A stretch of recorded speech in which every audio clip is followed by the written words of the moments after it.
할렐루야. 우리 찬양대의 고백처럼 우리 가운데 하나님 앞에서 또 하나님을 향한 우리 새 노래가 멈추지 않는 저 여러분들 되시기를 주님의 이름으로 축복합니다. 여러분, 이번 한 주간 또 어떻게 새 노래로 노래하게 되실지 기대가 되고 또 저도 기대가 되는 것 같습니다. 제가 지난 주간에 어떤 분들하고 이제 우리 교회 카페에 앉아서 이 차를 마시다가 그런 말씀을 나눴어요. 이 가을에 이 여의도에서 이 불꽃놀이를 할 때 우리 교회 카페가 진짜 잘 보인다.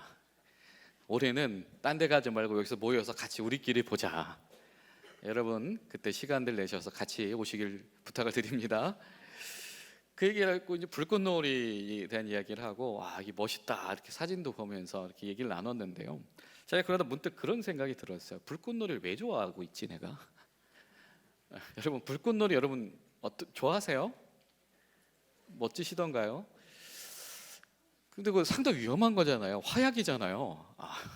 불꽃을 빵빵 터트리는데 그게 이렇게 왜 멋져 보이지? 근데 이게 우리만 그런 게 아니고 거의 전 세계 공통인 것 같아요. 그렇죠? 불꽃놀이 좋아하는 거는 왜 공통인 것 같아요. 사람들 저거 왜 좋아할까? 그러다가 이것은 완전히 저의 100% 제 개인적인 제가 생각을 하게 됐는데 뭐냐면 우리 하나님께서 우리에게 주신 본능 중에 하나가 다른 말로 표현하면 이거 형상이라고도 우리가 말해도 될 것 같은데 어둠을 밝히는 무엇인가에 대한 경이로움이 우리 가운데 있나 보다. 그죠? 어둠을 싫어하고 뭔가 환해지는 게 너무 신기한 거고 좋고 자꾸 보고 싶고 자꾸 밝혀졌으면 좋겠고 그래서 그 위험한 화약을 통해서라도 막 하고 싶어하는 일들을 이렇게 해왔나 보다. 그러면서 그런 생각이 드는 것 같습니다. 하나님의 형상을 닮은 자로서 우리가 마땅히 품어야 될 한 가지 영적인 지식이 있다라고 한다면 그것은 분명히 하나님께서 이 세상을 하나님의 질서 가운데 두시고 아름답게 보길 원하신다라고 하시는 것이고, 그리고 하나님께서 원하시는 것은 어둠 가운데 주님의 생명의 빛이 비춰주기를 원하신다라고 하는 것이고, 그렇다라고 한다면 우리가 가끔씩 우리 본능적으로 튀어나온 어둠 속의 빛이 멋있네 라고 하는 그 어떤 감상을 넘어서는 우리의 뭔가 영적인 힘이 우리 가운데 있어야 되겠다, 이런 생각을 하게 되어지고, 또 하나님께서 이 화약을 또 안전하게 다루면서 이런 경이롭게 이런 일들을 사람들이 즐거워할 수 있도록 하는 재능과 이 창조성을 우리에게 주셨다라고 한다면 그것이 그냥 불꽃놀이가 아니라 하나님의 빛과 예수 그리스도의 빛을 드러내고 때로는 보게 하고 때로는 경탄하게 하는 데에 하나님께서 우리에게 주신 은사와 은혜들이, 그 창조력들이 사용되었으면 좋겠다, 이런 생각을, 이건 순히 저의 개인적인 생각이고 개인적인 해석인데요. 근데 제가 한 주간 동안 아무리 생각해봐도 이걸 하나님이 싫어하시지 않을 것 같다는 생각이 들어요. 여러분, 여러분 가운데 주신 그 하나님의 형상, 우리 가운데 주님의 빛을 소망하며 주님의 빛을 드러내고 싶은 그 열정과 의지가 식어지지 않는 저 여러분들 되시기를 축원합니다. 그리고 하나님께서 우리에게 주신 이 교회라는 통로를 통해서 우리가 그 빛을 드러내고 주목하게 하고 사람들이 기뻐할 수 있게 하는 창조력들이 발휘되어지는 그런 저 여러분들 되시기를 간절히 소망합니다. 우리가 지난 주간에 그런 말씀을 이야기를 했어요. 우리가 하나님께서 우리에게 원하시는 것은 영적인 삶이다. 우리 삶이 하나님 앞에서 참으로 구별되어져서 하나님 보시 그게 맞다, 거기 있어야지 라고 하는 삶, 그것이 하나님의 뜻과 하나님의 의가 무엇인지를 분별해내는 삶이다. 그래서 주여러 주의 말씀을 움켜잡아야 된다라고 하는 말씀을 나눴었습니다. 근데 여러분 어떠시던가요? 잘 되시던가요? 잘 잡아집니까? 이게 발톱이 마치 독수리가 이 먹이를 잡아듯이 탁 이렇게 낚아채지시던가요? 아니면 여러분이 그 말씀을 붙잡고 사자가 먹이를 보고 이제 먹어야지 라고 그렇게 즐거워하던 것처럼 여러분 말씀이 여러분에게 그렇게 즐거워지시던가요? 다들 시선을 피하시죠? 심지어는 그런 생각을 해야 되는지 몰랐던 분들도 계시죠? 이게 우리 한계입니다. 영적인 지식은 지식인 것이고 나의 삶 가운데 그 영적인 지식과 묵상들이 잘 작용되지 않을 때가 있더라라고 하는 겁니다. 내가 영적인 지식을 나의 진리로 받아들이는 것까지 내가 열정적으로 해냈는데 그것을 전폭적으로 수용해서 내가 그것으로 살아가는 문제는 또 다른 차원의 일이더라라고 하는 것이죠. 여러분, 그렇기 때문에 우리가 영적인 삶을 지속하기 위해서는 말씀을 움켜쥐는 것만큼 중요한 무엇인가가 더 있는 것 같습니다. 오늘 우리가 좀 그 이야기를 나누기를 원해요. 오늘 말씀 보니까 사도 바울이 이렇게 얘기를 해요. 나는 오늘도 기도하고 있습니다 라고 이야기합니다. 무엇을 위해서 기도합니까? 누구를 위해서 기도합니까? 자기가 사랑하는 에베소 교회 교우들을 위해서 기도합니다. 뭐라고 기도해? 기도의 내용이 세 가지죠. 뭐라고 기도합니까? 당신들 가운데에 예수님이 계신 것을 당신들이 알게 되기를 원합니다. 난 이것을 위해서 기도합니다. 그 두 번째로 뭐라고 기도해요? 당신들 안에 계신 그 예수님의 사랑이 얼마나 크고 풍성하고 당신들에게 가까이 있는지. 여러분, 여기서 풍성하다, 넘친다, 또 충만하다, 이런 뜻이 어떤 뜻을 가지고 있냐면, 여러분, 우리가 이 물이 막 저기서 우리 뭐 강가나 바닷가에 가보면 사람들이 막 물가에 있으면 야, 물 좋네 막 이러다가도 그냥 멀리서 물가에서 구경하는 물과 그 안에서 들어가서 체험하는 물이 다르잖아요. 그렇죠? 이 풍성하다라고 하는 말이 무슨 뜻이냐면 물이 나에게도 가까이 와가지고 나에게도 막 내 몸 사방팔방에 다 물천지네, 이 느낌인 거거든. 이게 풍성하다라고 하는 거거든. 예수님의 사랑이 그렇게 야, 내 몸에 가까이 와 있네, 야, 손에도 발에도 내 몸에도 경험되어지고 있네, 이런 예수님의 사랑의 풍성함이 여러분에게 체험되어지기를 소망합니다. 그리고 세 번째는 뭐냐면, 그렇게 사랑을 주시는 하나님의 충만한 가득 찬 것이 여러분 삶 속에서도 가득 차게 드러나기를 소망합니다. 여러분, 이것이 사도 바울이 이 교회를 향한 기도예요. 이것을 위해서 나는 기도하고 있습니다, 이 얘기를 하고 있어요. 여러분 가운데서 그런 은혜가 있게 되시기를 축원합니다. 여러분이 하나님과 가까이 계시고 예수님이 여러분 안에 들어와 계시기를 축원합니다. 그 여러분이 들어와 계신 예수님의 사랑이 여러분 가까이에서 경험되어지시고 그것이 부족한 것이 아니라 이쪽으로 휘저어도 저쪽으로 휘저어도 경험되어지시기를 축원합니다. 그 예수 하나님의 충만이 여러분 삶 가운데 드러나시기를 간절히 소망합니다. 근데 사도 바울이 그럼 이것을 왜 어떻게 알고 기도하고 있을까? 이런 생각을 하게 되는 거죠. 여러분, 사도 바울이 이것을 어떻게 이렇게 기도할 수 있었을까요? 이것을 가지고 왜 그리고 기도한다고 얘기할까요? 이유는 명료하죠. 뭡니까? 자기가 그렇게 기도해 보니까 뭐예요? 그 은혜가 자격이 있었던 겁니다. 여러분, 그렇습니다. 우리 가운데 예수님이 내 안에 계심, 예수님 사랑이 나의 가까이 계심, 하나님의 충만이 내 삶 속에 드러나심을 우리 가운데서 그게 그냥 지식의 영역에서 머무르는 문제가 아니라 내 삶 속에 접촉하는 문제로, 나의 실제적인 문제로 경험해 나가는 삶의 비결이 어디에 있냐면 그 문제를 가지고 기도하는 겁니다. 사도 바울이 내가 기도해 보니까 예수님이 내 삶에 임재하시고 그 사랑이 경험되어지는 것을 내가 알게 된 거예요. 사도 바울이 기도해 보니까 하나님의 충만이 내 삶 속에 임하게 되는 걸 알게 된 겁니다. 그러니까 뭐예요? 내가 지금 기도하고 있다고 말하잖아요. 할렐루야. 여러분, 기도해보지 않은 이들에게는 이것은 그냥 지식의 영역에 머무르는 일이 될 것입니다. 그러나 정말 이 문제를 가지고 하나님 앞에 절실히 기도하는 이들에게 이것이 삶의 문제로 정말 찾아오게 되어지고 여러분이 그 속에서, 그 충만 속에 첨벙 들어가게 된 일이 있게 되시기를 주의 이름으로 축원합니다. 우리가 세례 이야기를 할 때 우리가 세례라고 하는 말이 담그다라고 하는 거잖아요. 물속에 첨벙 담그는 겁니다. 어떻게 해요? 물을 그냥 이렇게 스쳐 지나가고 찍어 발라보고 맛보고 그런 차원이 아니고 그 물속에 내가 들어가는 거예요. 물 안에 내가 잠기는 겁니다. 내가 물의 일부가 되는 겁니다. 신앙적으로는 나의 모든 과거가 다 씻겨져 내가 버리고, 또 신학적으로는 나의 옛 과거는 완전히 그 안에서 수장되었고 죽었고 라고 하는 고백이지요. 그리고 물에서 끄집어냈다라고 하는 것은 내가 거듭나 새로운 삶을 내가 이제 시작합니다 라고 하는 그 고백이잖아요. 새로운 삶을 시작하기 전에 그 속에 들어가는 하나님의 은혜와 구원의 은혜에 풍덩 들어가게 되어지는 여러분, 그런 충만함들을 오늘 사도 바울이 우리에게 도전을 하고 있더라라고 하는 거예요.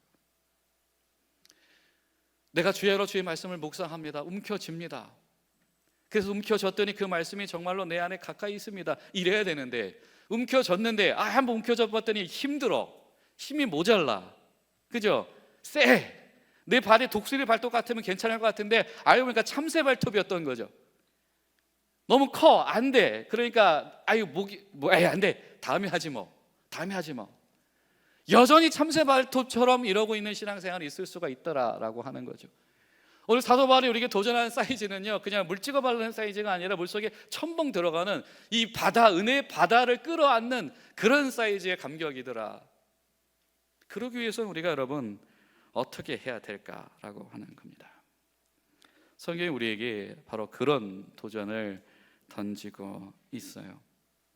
여러분, 우리에게 신앙생활 하다가 길이 보이지 않을 때 우리에게 가장 확실한 방법이 있습니다. 그것은 무엇이냐면 바로 예수님을 주목하는 겁니다. 요한복음 1장 14절을 보면 여러분, 우리가 너무 잘 아는 성경 말씀이 등장을 하죠. 이에 말씀이 육신이 되어서 우리 가운데 거하심에 하나님의 영광이 충만하더라. 어떻게 예수님을 뭐라고 성경이 표현합니까? 말씀이 육신이 되셔서 우리 가운데 거하시는 것, 그것이 예수님이시다. 하나님의 말씀이 무엇인지가 궁금한 이들 누구를 바라봐라? 예수님을 바라봐라. 하나님의 뜻이 무엇인지 분별하기 원하는 이들은 누구를 바라봐라? 예수님을 바라봐라. 예수님이 뭐라고 하셨는가? 예수님이 누구에게로 가셨는가? 예수님께서 어떻게 행동하셨는가? 그 예수님을 바라봐라. 그럼 어떻게 되는 거예요? 하나님의 말씀과 뜻을 우리가 보고 알 수 있게 되는 거죠. 여러분, 우리에게 영원하며 거룩하며 확실한 예표가 되어주신 예수님을 늘 주목하는 저와 여러분들 되시기를 바랍니다. 자, 그런데 그 예수님은 어떤 삶을 사셨냐? 여러분, 예수님은요, 말씀 묵상으로 시작해서 말씀 묵상으로 그 공생애를 마무리하신 분입니다. 그리고 지금 신명기 말씀 묵상하고 있잖아요, 그렇죠? 예수님께서 공생애를 시작할 때에 사단이 어떤 시험을 가지고 돌아왔습니까? 그때 예수님께서 뭐라고 물리치셨죠? 야, 썩 꺼져! 이렇게 말씀하시지 않으셨죠? 사람이 떡으로만 살 것이 아니다.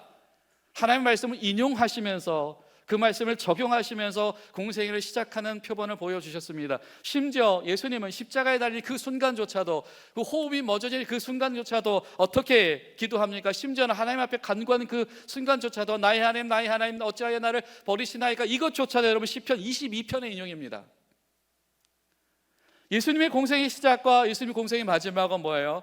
끊임없이 하나님의 말씀을 움켜잡는 것으로 시작되어지고 절정을 향해서 빛나고 계셨다라고 하는 겁니다. 그런데 그 예수님이, 여러분, 누가복음 5장 16절을 보면 성경은 이렇게 말씀하죠. 예수는 물러가사 한적한 곳에서 기도하시니라. 아멘. 그 예수님이 뭐 하셨다고요? 기도하셨다. 우리가 지난 주간에 그런 이야기를 했습니다. 말씀 움켜잡기 위해서 우리 삶을 구조할 필요가 있다. 그렇죠? 시간과 노력을 할애해서 말씀을 붙잡기 위해서 반복적으로 노력해야 된다라고 하는 겁니다. 그런데 이에 더해서 그 말씀이 이 참새 발톱 같은 우리가 독수리 발톱처럼 그것을 움켜잡기 위해서 예수님께서 우리에게 보여주신 모범이 무엇이다? 한적한 시간과 장소를 구별하셔서 굳이 기도하러 가시는 예수님. 내가 시간과 장소를 구별해서 하나님 앞에 끊임없이 기도해 보지 않고서 말씀이 안 잡힙니다.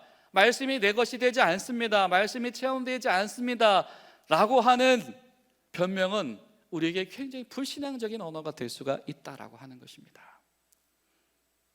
여러분, 우리가 말씀을 붙잡기 위해서 우리 삶을 구별하듯이 여러분, 주님 앞에서 기도하기 위해서 삶을 구별해 나가는 저와 여러분 되기를 간절히 부탁을 드립니다. 또 누가복음 6장 12절을 보면 또 성경이 이렇게 말씀해요. 이때 예수께서 기도하시러 산으로 가서 어떻게? 밤이 새도록 하나님께 기도하셨더라. 예수님께서 어떻게 기도하셨다고요?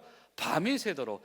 때로는요, 여러분, 우리가 일상의 수준을 넘어서는 기도가 필요할 때가 있다라고 하는 겁니다.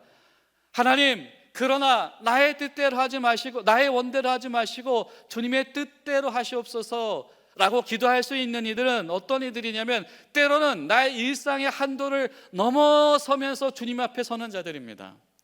때로는 여러분, 우리가 기도할 때 우리가 새벽에 기도하고 하루를 정해놓고 기도하고 이런 부분들도 당연히 필요하고요.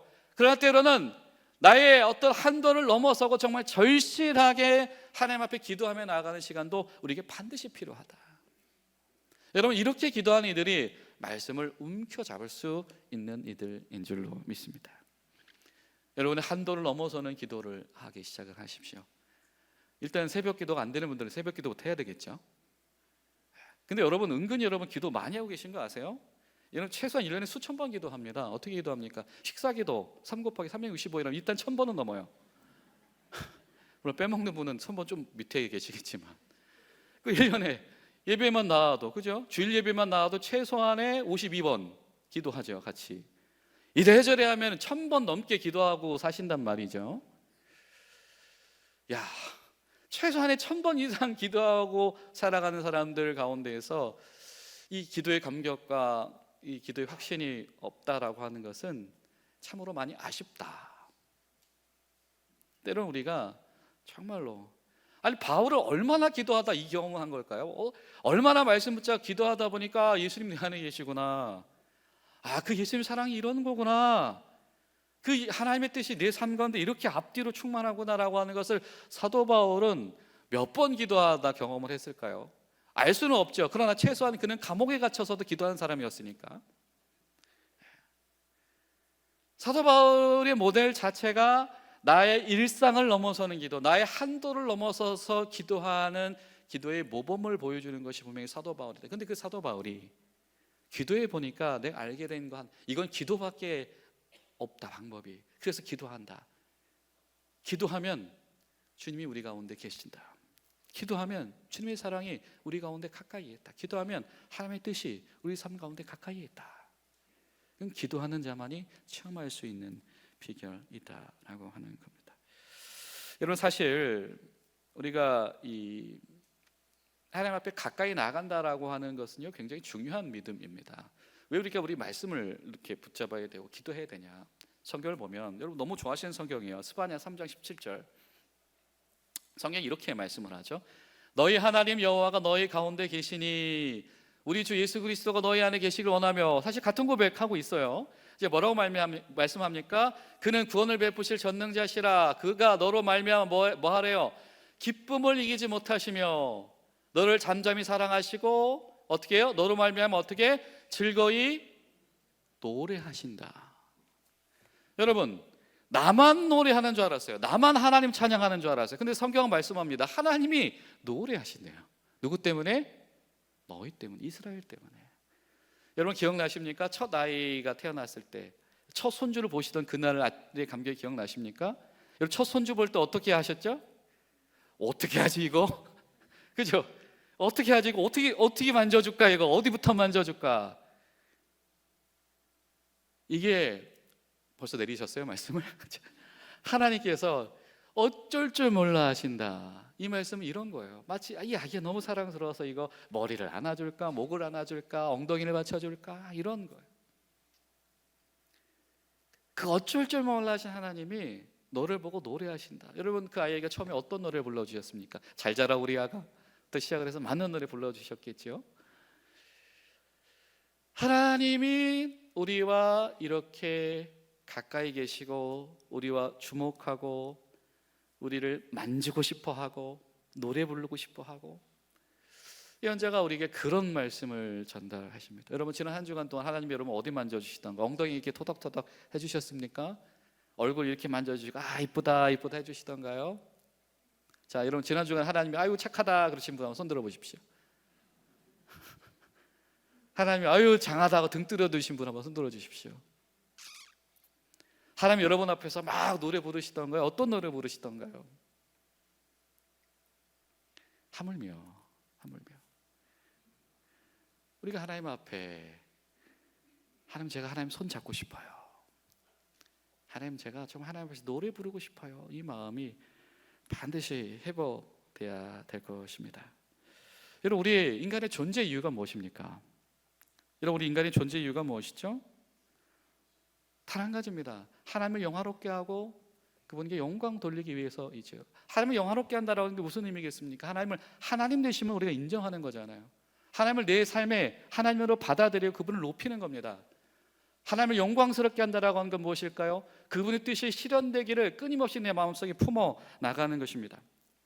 우리가 흔히 기도에 대해서 이야기를 할 때 우리가 이 기도는 이런 표현을 써요. 여러분 기도를 뭐라고 평상시 표현하시나요? 하나님과의 대화다 이런 식으로 표현하실 때가 있죠. 그걸 다른 말로 무슨 말로 이야기할 수 있냐면 이거는 하나님과의 교제로서의 기도다. 우리 이렇게 표현할 수 있을 겁니다. 기도하면서 하나님과의 접촉이 일어나는 거예요. 그 하나님이 나에게 관여하시는 거예요. 때로는 하나님이 나를 위로하십니다.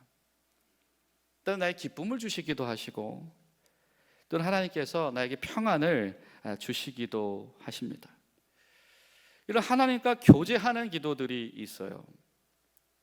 동시에 또 기도는 어떠한 기도가 있냐면 만남의 장이 되는 겁니다. 무엇과 만납니까? 하나님의 뜻과 만나는 거예요. 이 기도엔 두 가지가 동시에 일어나게 되어져 있습니다. 여러분 이 시편을 보면 이런 이야기들이 많이 있어요. 여러분 이 시편은 끊임없이 하나님을 만난 이들의, 하나님과 대화하는 이들의 이야기입니다. 시편 27편, 63편, 84편, 31편, 또 우리가 잘 아는 시편 145편, 150편 우리 할렐루야 시편이라고 하는 할렐루야 하나님을 찬양해라 하는 이 시편들 뭡니까? 내가 하나님을 만나보니 너무 좋아요. 내가 하나님을 만나보니 즐거움이 회복됐어요. 하나님을 만나보니 불안이 물러갔어요. 하나님을 만나보니 내 안에 있었던 원망이 사라졌어요. 하나님을 만나보니 내가 방황하고 있던 내 영혼이 길을 찾았어요. 이런 하나님과의 만남이 일어난 자들에 대한 기도가 바로 시편입니다. 여러분 너무 신기하지 않습니까? 할렐루야 하나님을 찬양하래요. 너무 이상한 거예요. 왜? 지가 하나님 만났는데 왜 우리 보고 하나님 찬양해래요? 할렐루야 우리가 여호와를 찬양합니다잖아요. 하나님 누가 만났어요? 그 사람이 만났잖아요. 자기가 하나님 만나놓고 하나님을 찬양합시다 라고 이렇게 도전하고 있는 것, 이게 바로 시편인 거예요. 자 여러분 지난 한 주간 동안에 하나님을 만납시다, 하나님을 찬양합시다 이렇게 도전하는 분 여러분 가운데 누가 있었죠? 없었죠? 여러분 그 이유는 단 한 가지입니다. 여러분부터 시작하라 하나님의 뜻입니다. 내 주변에 아무도 하나님을 찬양하라는 이가 없어. 그건 뭐냐면 내가 1번이라서 그렇구나. 자 따라서 합시다. 내가 1번이다. 당신이 1번이라서 여러분이 1번이라서 그 일이 시작이 안 된 거예요. 하나님을 만나는 이들이 오라 우리가 여호와를 찬양하자 할렐루야 하는 이야기가 거기서부터 시작되어져야 되는 겁니다. 근데 하나님께 기도하지 않는 이들이, 하나님과 교제하지 않은 이들이 이런 고백을 시작할 수 없다라고 하는 거예요. 아무리 해도 참새 발톱이 되지 아무리 독수리 발톱이 되기 어렵다라고 하는 겁니다. 그런데 여러분 기도는 그런 기도만 있는가? 아니에요. 예를 들면 시편 같은 걸 보면 성경이 이렇게 말해요. 여호와여 일어나시옵소서 그래요. 뭡니까? 하나님이 마치 주무시고 계신 것 같아요. 하나님 이제는 일하실 때가 된 것 같아요. 하나님 이제는 공격하실 때가 된 것 같아요. 이런 시편들이 여러분 시편에서 곳곳에 등장을 합니다. 기도가요 하나님과 만나는 기도만 있는 게 아니라 무엇을 이야기하냐면 하나님 지금 하나님이 뭔가 하셔야 될 것 같아요. 다른 말로 말하면 뭐냐면 하나님 지금 이 순간에 이 시대에 이 사람들 안에 지금 무언가 왜곡되어지고 무언가 잘못되어진 하나님의 뜻이 회복되어져야 되겠습니다 라고 하는 기도가 시편 기자들 앞에서 쏟아져 나오더라. 여러분 지난 한 주간 동안 기도하시면서 하나님 보십시오 지금 이곳에 하나님의 임재가 사라졌습니다. 하나님 보십시오 이곳에 하나님 사랑이 왜곡됐습니다. 하나님 보십시오 이곳에 하나님을 인정하며 살아가는 사람들이 아무도 없습니다 라고 하는 기도가 여러분 우리 가운데 시작되어져야 되는 겁니다. 다른 말로 표현하면 하나님 나라를 꿈꾸며 씨름하는 기도. 여러분 이것이 우리 가운데 회복되어져야 된다라고 하는 거죠. 한적한 곳에 나아가서 기도하면서 하나님 내가 하나님을 모르고 살지 않게 하시옵소서. 하나님의 즐거움이 무엇인지, 하나님의 평안이 무엇인지. 하나님 나도 가까이 있도다. 사도 바울이 고백처럼 아니 어디를 봐도 너비와 길이와 높이와 깊이가 이거 하나님 이 국사발 만한 하나님의 은혜 맛봤는데요. 도대체 이거 풍덩 들어간 은혜 뭡니까? 동시에 때로는 밤이 새도록 붙잡고 하나님, 우리 가정 가운데, 우리 가족 가운데, 때로는 하나님의 일터 가운데 하나님을 경외함이 사라졌습니다. 하나님, 우리 교회 가운데 하나님을 두려워하는 자가 아무도 없습니다. 하나님, 이 시대 가운데 하나님을 필요로 하는 이들이 아무도 없고 모두가 무지한 백성들로 살아갑니다. 때로는 이 문제를 가지고 밤이 새도록 씨름하면서 기도하는 이들이 우리 가운데 필요한 줄로 믿습니다. 여러분, 이것이 바로 영적인 생활입니다. 이렇게 기도해라. 주님께서 이를 위해서 한적한 곳을 구별해 나가셨으며 때로는 시간 경계를 넘어서면서 밤이 새도록 기도하면서 나가셨다. 그리고 사도 바울이 그렇게 해보니 경험이 된 거예요. 그렇게 기도해 보니까 하나님께 무릎 꿇고 기도하는 것밖엔 답이 없구나. 주님이 내 안에 계신 것을 우리가 경험하고 알게 되어지는 것은 기도밖에 없구나. 주님의 사랑이 나를 향한 것임을 우리가 얻을 수 있는 비결은 기도밖에 없구나. 하나님의 뜻이 온 땅 가운데 충만해져 나가는 이것을 목격하고 그걸 분별할 수 있는 지혜는 기도하는 자에게만 생겨난 것이구나. 그래서 사도 바울이 이렇게 얘기하는 거예요. 내가 기도해 보니까 이런데요, 그래서 나는 지금 이렇게 기도합니다. 이게 뭐예요? 당신들도 그렇게 기도하라는 거죠. 여러분들 너무 신기하지 않습니까? 여러분, 우리가 중보기도 한다라고 하면 우리가 누군가를 위해서, 타인을 위해서 기도하는 거라고 생각을 하죠. 하나님 그를 위해서, 하나님 그를 도와주세요, 아니면 하나님 그것을 하나님의 뜻을 이루어 주세요. 근데요, 너무 신기하죠? 사도 바울이 지금 이 에베소 교회를 위해서 사실 어떻게 보면 중보 기도를 하고 있는 건데요, 여러분, 이 중보 기도를 하려면 누구한테 기도해야 되는 거예요? 하나님한테 기도해야 되는 거 아닙니까? 딴 데 기도할 수 없잖아요. 그럼 뭐예요? 이미 그 순간 하나님과의 교제가 일어나고 있는 것이죠. 그렇죠? 여러분, 중보 기도를 하면 누굴 위해서 기도하는 겁니까? 아직 하나님의 사랑과 빛이 이르지 못한 이들을 위해서 기도하는 거잖아요. 그럼 뭡니까? 그것에서 이미 하나님의 뜻과 만나는 기도가 이루어지고 있는 거죠. 할렐루야. 신기한 겁니다. 여러분, 이렇게 타인을 위해서, 교회를 위해서 기도하고 있었더니 하나님과의 교제의 기도가 그에게 일어나고 있으며 하나님의 뜻과 만나는 기도가 여전히 사도 바울에게도 현재 진행형으로 일어나고 있더라.